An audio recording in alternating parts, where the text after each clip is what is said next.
everyone say sadhu 3 times. Samanta Chakravalesu Atra Gachantu Devata Saddhammang Munirajas Sunantu Sagga Mokkadang Dhamma Savana Kalu Ayang Bhadanta Dhamma Savana Kalu Ayang Bhadanta Dhamma Savana Kalu Ayang Bhadanta Namo tassa bhagavato arahato samma sambuddhassa. Namo tassa bhagavato arahato samma sambuddhassa. Namo tassa bhagavato arahato samma sambuddhassa. Atti bhikkhave asava dassana pahatabba. Atti asava samvara pahatabba. Atti asava patisevana pahatabba. Atti asava adivasana pahatabba. Atti asava parivajjana pahatabba. Atti asava vinodana pahatabba. Atti asava bhavana pahatabbati. May the Triple Gem bless you all. So many thanks to Venerable Sumana Jyoti, who is one of my best friends. So we have been friends for a long time from Sri Lanka. And lately we have been actually true friends because I have been reaching out to Venerable Sumana Jyoti about my Dhamma questions, especially on Paticca Samuppada, as I have been doing with Dr. Sumana Ratnayaka, my teacher.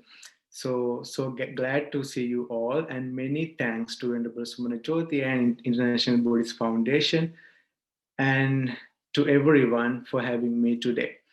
So on this day, you have undertaken some vows today, observing 8 precepts, maybe 10 precepts, commemorating the great birth and the noble enlightenment and the passing away of the Buddha. So this is the way we should pay respect to the Buddha. Practicing. Buddha says, your dhammam passati, so mam passati. Other than doing, unnecessary things, as many people do nowadays, they think that it's the way of respecting the Buddha, but Buddha says you have to practice if you want to, pay respect to me. So observing precepts and listening to Dhamma, meditating, and these are the things we have to pay our attention to if you want to really, pay respect to the Buddha. So you can be very glad today. So commemorating the Vesak full moon day, you have observed precepts, and it is almost the end of your day. I know you have been doing so many things, the Buddha pujas and meditation and chanting and everything. Now it is time to listen to the Dhamma. So I know that, so we have very limited time. So I just wanna get to the Dhamma sermon directly without taking much time. So as I recited at the beginning, I recited some Pali statements. So you might have noticed that it is about the Sabbasava Sutta today. I'm going to, deliver my Dhamma talk. So Sabbasava Sutta is in the Majjhima Nikaya, in the middle length sayings of the Buddha. So Sabba Asava means all taints. So the word asava can be translated in many ways. So before Dr. Sumana Ratnayaka leaves, I know he has another thing in the evening. So I learned a translation from him for asava. So he translates the asavas as flux of defiling tendencies or flux of impurities. And I learned from the monks like Bhikkhu Bodhi, he translates the asava as stains. And venerable monks like Vimala Ramsey, he translates asava as distractions. So asava means all of those things. So asava can also be irritations, afflictions, distress, pain, despair, desperation. So anything that causes those kind of things, burdens, problems, worry, anxiety, anything that cause those things can be called asava. So normally the sensual craving, things like that, and ill will. So if you are driven by sensual craving, so you ended up having things like irritation, afflictions, and so many problems. If you are driven by ill will, so you ended up being violated. So likewise, if anything cause you to be that defiled, so that's called an asava, a taint, or the flux, or you can also call effluent. So normally the words like flux and effluent, so they have a meaning like, so they are the liquid waste in general sense. So liquid waste that discharge into a river or the sea. So when you translate asava as flux of defiling tendencies, so that flows into your mind. So asava is something like that. So it is a flux of impurity that flows into your mind. Then you are stricken. When you are hit by asavas, so you ended up being burned. So in the Sabbasava Sutta, there are three words that we have to pay our attention to. The first thing is asava, as we talked now. So it is the distraction or the affluence or the flux, and the other thing is vighata. So when you are defiled, when you are driven by unwholesome thoughts, then you have vexation. It is something like worry or frustration. You are frustrated, you are worried, so it is called vighata. And the other word, the third word, is parilaha. Parilaha normally means fever, like when your bodily temperature goes up, you call it, oh, I'm feverish, I am having a fever. So in this case, according to the Sabbasava Sutta, parilaha means burning. So you can relate to yourself when you are driven by unwholesome thoughts, things like ill will, jealousy, hatred, sensory desire, sensory sensual craving. So you are ended up being burned. You are burning. So we can talk about that later, how we burn because of the asavas. So this sutta Buddha delivered when he was in the Jetavana, and this is very special sutta. There are these kind of many suttas like this. So Buddha delivered this sutta out of his own intention. So you might have noticed that Buddha, gives speeches like Dhamma talks when he's invited by devotees, sometimes deities, Brahmins, and someone from the assembly. So this one, Buddha thought to himself, why don't I teach the monks the destructions of the asavas? So I should teach this teaching to them. So that's out of Buddha's own intention that the Buddha delivered this. So this is very important. This is not out of any others invitation. This is just Buddha's own intention. I should teach this sutra.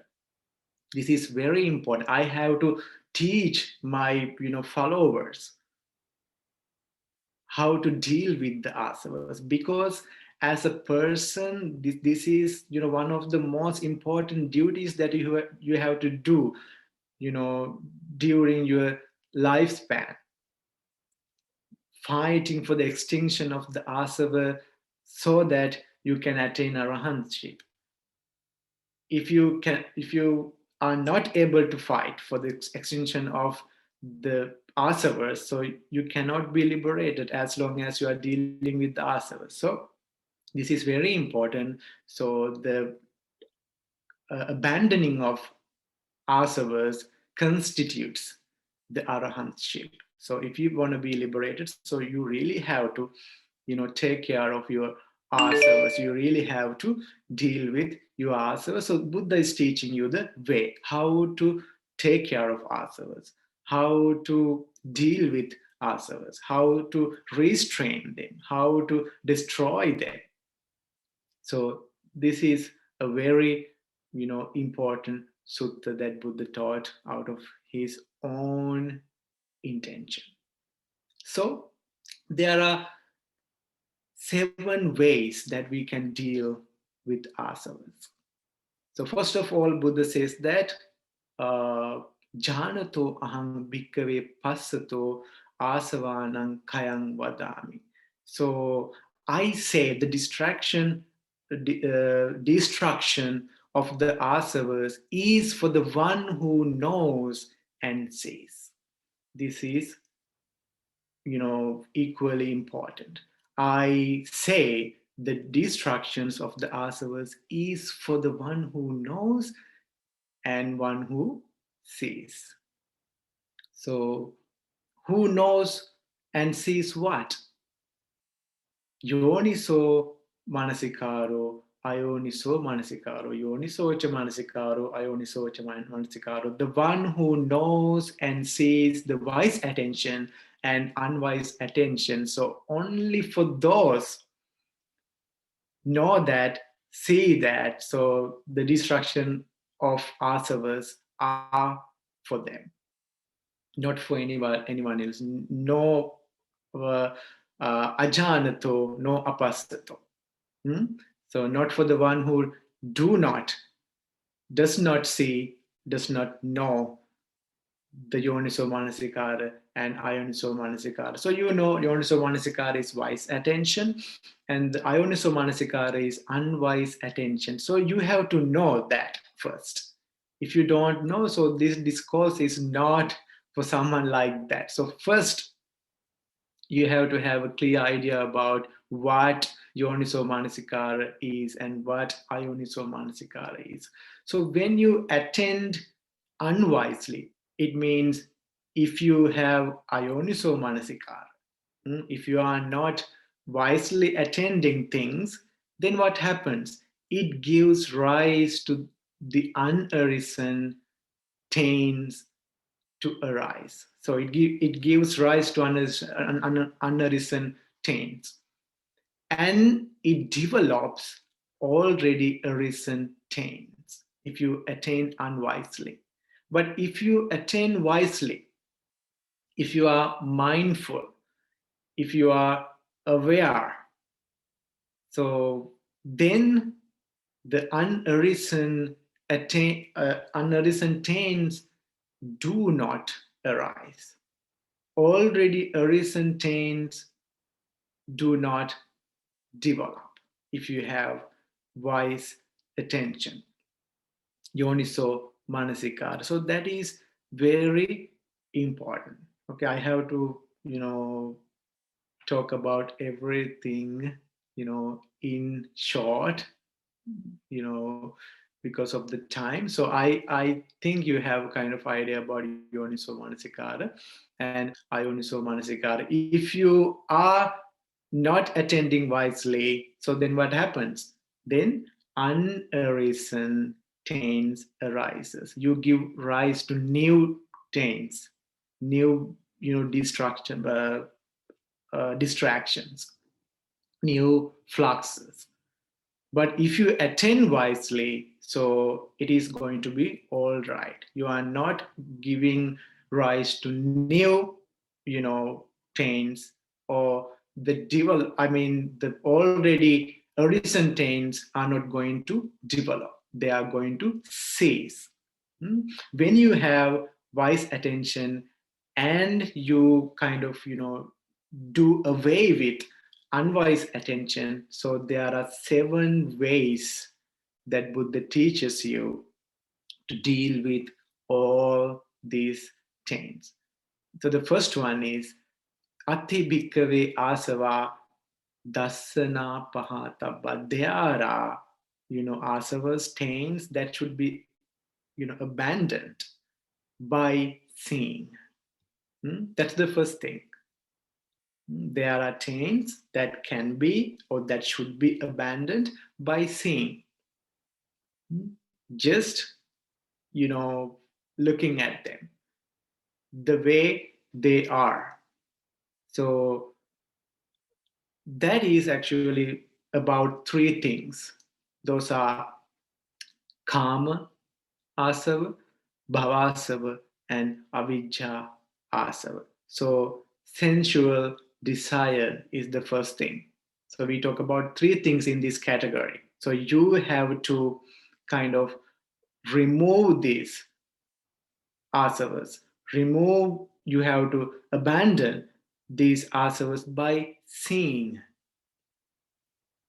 So the first thing is kama asava, sensual desire, sensual craving. The second thing is bhava asava, the lust of being, or you can also say habitual tendency, habitual behavior, things that you do again and again because you have kind of attachment to it. Bhava, not only, it does not always mean the rebirth. Bhava is also habitual tendencies, habitual behavior, the things that you continuously do, you are kind of obsessed with. The third thing is the avijjasava, ignorance. Ignorance means when the word ignorance is there, the ignorance of the Four Noble Truth. You are ignorant, you don't have the ability to understand what suffering is and the cause of suffering, the origin of suffering, and the cessation of suffering, and the way leading to the cessation of suffering, namely the Eightfold Path. So those are the things that you do not, understand when you are ignoring the Four Noble Truth. The all, Four Noble Truth you do not understand. So that also feeds your asavas, your, taints. Okay, so when you have the craving, the sensual craving, so how, you have to deal with it. So in Satipatthana Sutta, you might have heard when you have saragangva chittanti pajanati, when a lustful thought arises in you.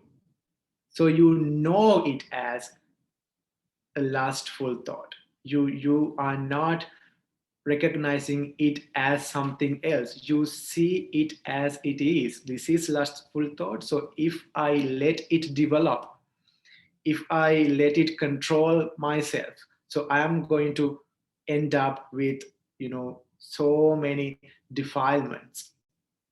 I'm going to end up myself, being defiled if I let that to drive me. So you at that point, because you have yoniso manasikara, you have wise attention, then at that point you control it. You restrict it. You do not let it develop. You do not let it go further. You just cut it off. So that's how you deal with, thoughts. When you realize, oh, this bad thought, has occurred to me, I have to cut it off.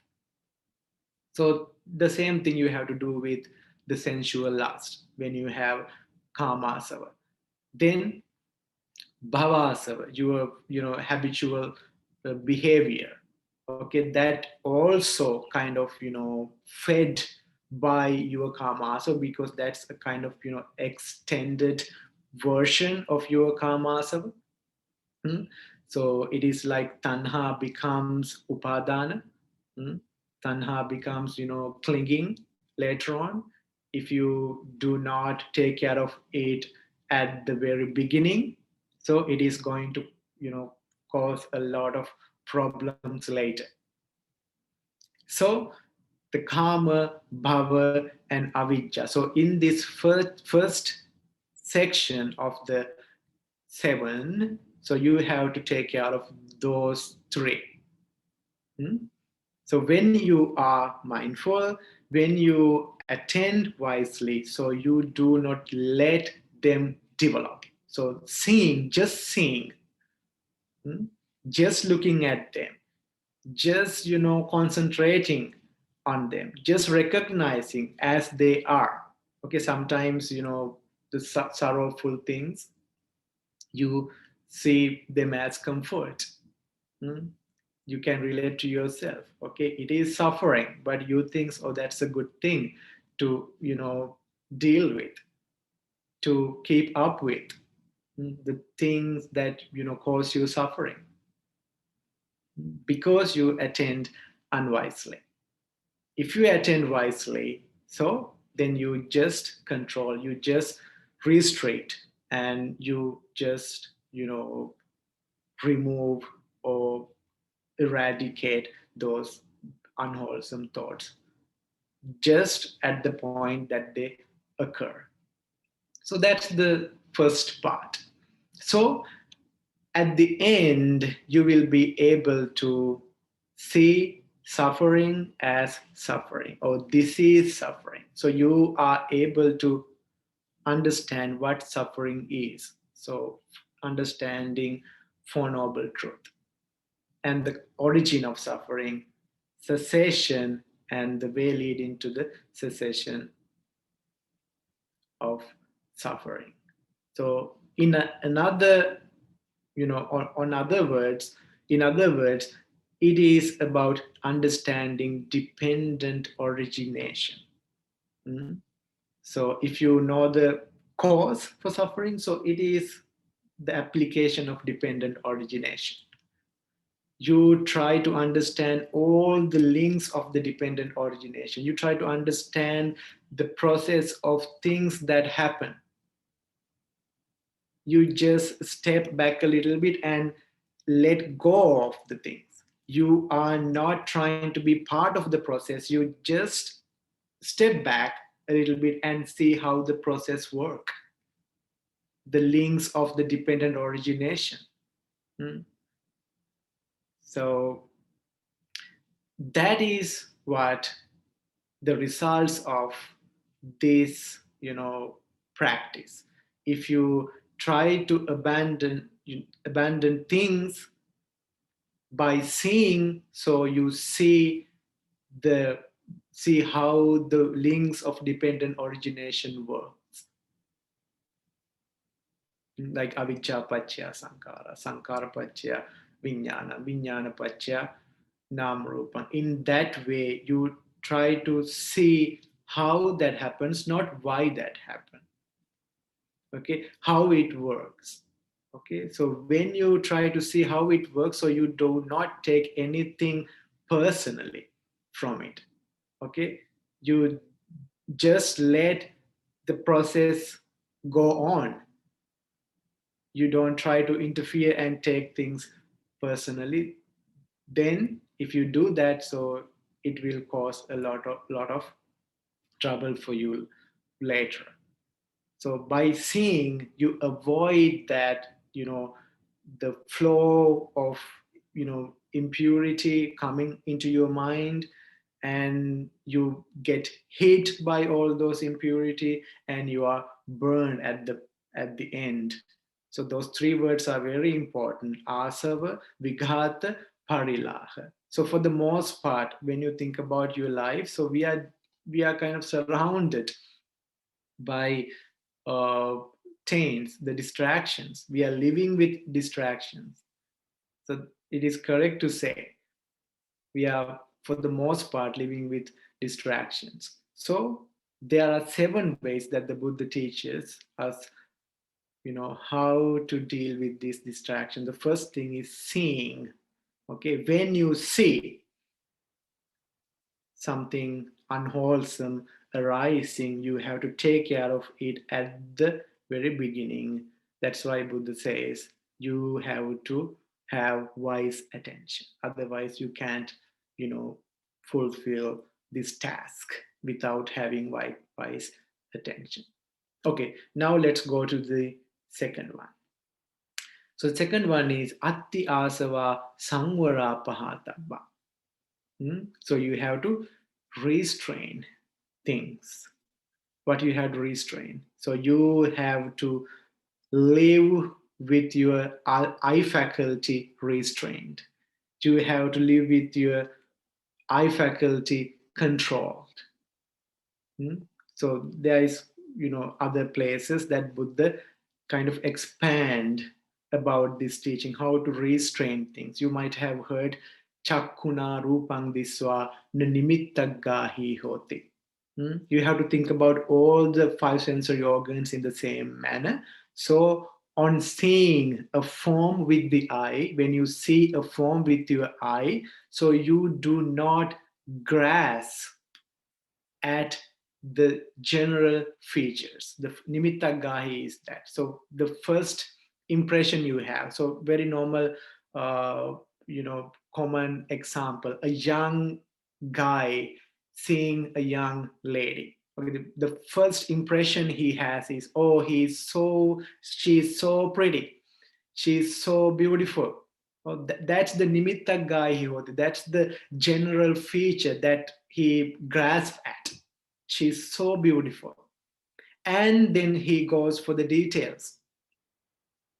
Oh, she has kind of, flowing, nice brown or black hair. She has sparkling eyes. She has nice, sweet smell. So she has, white teeth. So she has nice looking breasts. She has nice looking thighs, legs, toes. So you go from head to toes. So those are the details, Anubhyanjana Gahi. So Chakkuna Rupandisa, on seeing a form with your eye, you do not grasp at general features like that, boy does, or she's pretty, she's beautiful. That's the general feature. So after that, you go for the details one by one. So if you do that, so you are not living with your eye faculty restrained. You are not living with your ear faculty restrained, controlled. So you have to control all the sensory organs, even your mind, 6 sensory organs. So that's the way that you can stop, that you can avoid asavas from occurring, from arising. So at the very point, beginning, you you know control things, you take care of things without letting it develop furthermore. So the restraining part, the second thing, there are taints that should be abandoned by restraining. So that is your 6 sensory organs. Chakkuna rupandissana nimittaggahi hoti, and ditte dittamattam bhavisati. So in the scene, just the scene. Okay, whatever you see, that's it. So you are not, kind of grasping at signs, the general features and details. Okay, that's it. You just end there. You don't grasp, you don't crave for things, and you don't cling into things. There is no inclinations. You just restrain that thing. That's the second way of dealing with asavas. And the third way is atti asava patisevana pahatabba. So patisevana means using. So there are taints, there are the fluxes, that there are affluents that are to be abandoned by using. This is really important because some people, sometimes people think that Buddhism is always, about, saying no to things, right? No, no, you can't do this, you can't do that. But think about prerequisites. What are those? Food, clothes, and our dwelling places, resting places, and medicine. So those are, the minimal things that we need to sustain our life, to survive. So we need those things. So when you wear things, okay, your clothes, when you eat your food, so when you know build houses, so when you live at your place, so there are asavas that may occur. So while using those things, how to deal with that? So you still have to eat, even though that gives rise to the taints. You have to eat, you have to wear, you have to use your house, you have to use medicine when you are sick, for some other purposes as well. So those are to be used, but still you may give rise to asavas. So how to deal with that? So for monks, Buddha advises this way. When you use your robes, patisanka yoniso chivaram patisevami. So when you uh, put your robes on, so you have to have this thought in your mind. So Yavadeva Sitasa Patigatai, Unnasa Patigatai, Dansamakasa Vatata Sidinsapa Sampasanam Patigatai, Yavadeva Hirikopina Paticha Dananta. So I wear this robe to protect myself from cold, heat, Sitasa, Unnasa Patigatai, dance from gadflies, protect myself from the biting flies, mucus, mosquitoes, sirinsapa, creeping things. So from protect yourself from the contact of those things, and also protect yourself from the wind and sun, things like that. That's why you are wearing your robes. And most importantly, conceal your private parts. That's why you are using your robe, not to anything else. Okay, so if you find, I mean, if you follow this way of use of clothes, so you don't have to be buying kind of high fashion clothing all the time. Okay, so people always want to buy kind of high fashion clothing for themselves, because they do not know the purpose of clothing, wearing thing. It is just to conceal your private parts and protect yourself from things like heat, wind, mosquitoes, and things like that. So that is simple like that. But some people want to show that they are rich. Some people want to show that they are stylish. Some people want to show that they follow all the latest fashion, right? So that wittingly or unwittingly, so course you end up in what? Asava, Vighata, Parilaha. Okay, because to maintain that, it's not easy as you think. So it costs a lot of money sometimes, so you cannot meet with your expenses because of those, unnecessary habits.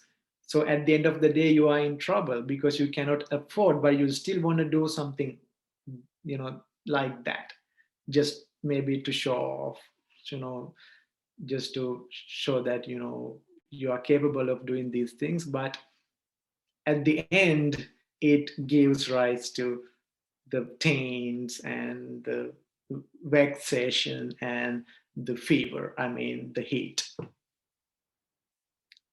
So burning, you are burning because you don't meet with your expectations, but you have so many expectations you can't afford, you can't do. Rather, why don't you understand the purpose of the use of the clothes? If you know that, or I am wearing this for this purpose, so you are not putting yourself in trouble. And the second thing is food, right? So for monks, Buddha says you have to, have your meal thinking that this is not for the amusement. Okay, never the vai, namadaya. So not for the attractiveness. Hmm? Namandanai, not for your physical beauty, not for the vibhusanai, not for the attractiveness, just to sustain this life, just for the endurance and the continuance of your life, just to support your holy life, just to terminate the old feelings, like when you are hungry, so it's painful, you just want to ease that painful feeling, and not give rise to new feelings. So it's about knowing the limit of your eating. You are not overeating, you are not excessively eating. So when you know the limit of your eating, know the limit of your food, so that's going to be very beneficial, and it does not give rise to any asava, any vexation, any burning, any fever, as the sutta says. It is because you know the limit, so you know what to eat and you know what to avoid. So if in this modern world, so you have so many food items, like inappropriate food, you have wrong eating habits like fast food and processed food. So you ended up having so many bad conditions for yourself, like heart conditions, strokes, attacks, and diabetes. So that's when you have those asavas, you are in that trouble. So you have to know the purpose of you know eating. And the third thing is your uh, dwelling place. Hmm? So why you use your dwelling place? It is just to protect yourself from the cold, sun, heat, and flies and creeping things like that, and to enjoy your retreat. For monk, why you need a cottage? Why you need uh, a room just to meditate, just to enjoy your retreat. Patisalla Naramatta. So, and the fourth thing is medicine. So, medicine is nowadays used for many purposes, right? So, some people overdose, okay, because they want to intoxicate themselves. So, that's a wrong use of medicine. So, likewise, when you do not know the purpose of those four requisites, so you ended up with asavas. You are kind of developing it, you are not restraining, you are not controlling it, you are not abandoning it. So we finish three ways of, out of those 7. So we have to go for another 4. I don't know we have enough time. So Sumana Jyoti Hamdro, how many minutes, how many more minutes I can take? Subante, you can conduct the more 5 minutes. 5 minutes, okay. So is it enough or not? yeah, so I'll try. Okay, so let me talk about the fourth way. The fourth way is to endure things, to have patience. So atibhikkhave asava adivasana pahatabba. So especially for monks, when you are living a life of a wanderer, okay, you are wondering about for your alms, right? So sometimes you are not given food. Sometimes you have to go for the places that are hostile for Buddhism, right? So some monks do not get food for weeks, some days. So you have to endure your hunger and thirst, the cold weather, the heat, the sunny weather. You have to endure so many things, and sometimes unwelcoming, speech, talking. Some people, hostile. Okay, uh,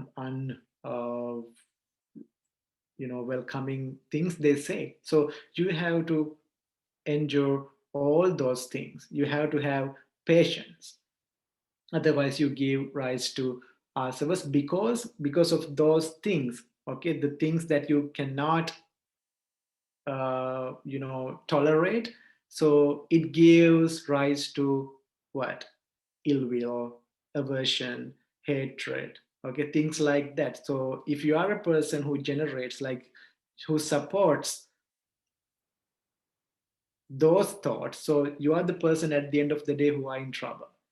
So you have to really take care of that part as well. So there are taints that have to be abandoned by enduring. That's the fourth thing. And the fifth thing is, there are taints that should be abandoned by parivajjana, avoiding. So there were monks at the Buddha's time. Okay, so this is especially a sutta for monks, but it is relevant for the laity as well. So people like you, household people, so you have to make it relevant to yourself as well. So monks, so there were monks who went and stay at an edge of a cliff, meditating, just to test their effort, just to test their courage, right? So some people believe that you have to go to the wilderness to meditate when you are to the places where you are surrounded by venomous snakes and wild elephants. And so Buddha says, avoid wild elephant, wild horse, and wild bull and snake, so cesspits, sewers, uh, stumps that stumps of the fallen off trees. Okay, you have to be careful. So you have to avoid all those things. Bramble patches, so cliffs, and those hazardous places you have to avoid.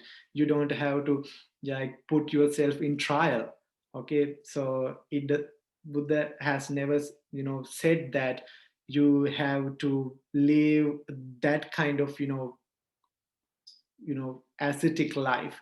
Okay, that kind of asceticism is not you know said in Buddhism. So some people did that. So Buddha says, when you try those things in order to try your bravery or your courage or effort, so you are in trouble because it gives rise to the taints. So avoid that. And the sixth thing is vinodana pahatabba. So there are taints that should be abandoned by removing. So those are three. So the thought of sensual craving, so kama vitakka, and avyapada vitakka, so thought of ill will and thought of violence. Vihinsa Vitaka. So in the same manner, when you have Kama Vitaka, the thought of, you know, sensual craving, so you know how it goes, right? So we all almost, you know, already talked about those things. And when you are violent and when you are leaning towards, you know, ill will, hatred, jealousy, so you are always, at the end of the day, you are the one who is burning, who you are the one who has, you know, vexations, you are the one who has all the distractions in this world. So you have to remove that, you know, those three thoughts, the sensory craving, and the thought of ill will, and the thought of violence. And the seventh one, you know, most important one, is the Bojjhanga Dhammas, Attibhikkave Asava, Bhavana Pahatabba. So when you develop these qualities, then there are certain taints that, you know, could be abandoned. So, you know, the seventh enlightenment factors, right? Sati, Dhamma Vijaya, Viriya, Piti, Pasadi, Samadhi, and Upeka. Okay, so this is the starting point. So the four foundation of mindfulness, four applications of mindfulness. So you have to be, you are trying to, you know, start with that. You are mindful all, you know, throughout the day. You are practicing mindfulness. So when you are mindful, then you have this investigation of states. So in your mind, looking for wholesome and avoiding unwholesome. So when you kind of avoid unwholesome and develop wholesome, then virya arises. So when virya arises, then you have rapture or joy in your mind, because you have energy, because you are seeking the wholesome all the time. Because of that very act, you are joyful. And this joy, this rapture is kind of, you know, an excitement. It is sometimes not too good. That's why you have to be careful. You still developing the four foundations of mindfulness without letting, you know, rapture kind of, you know, override everything.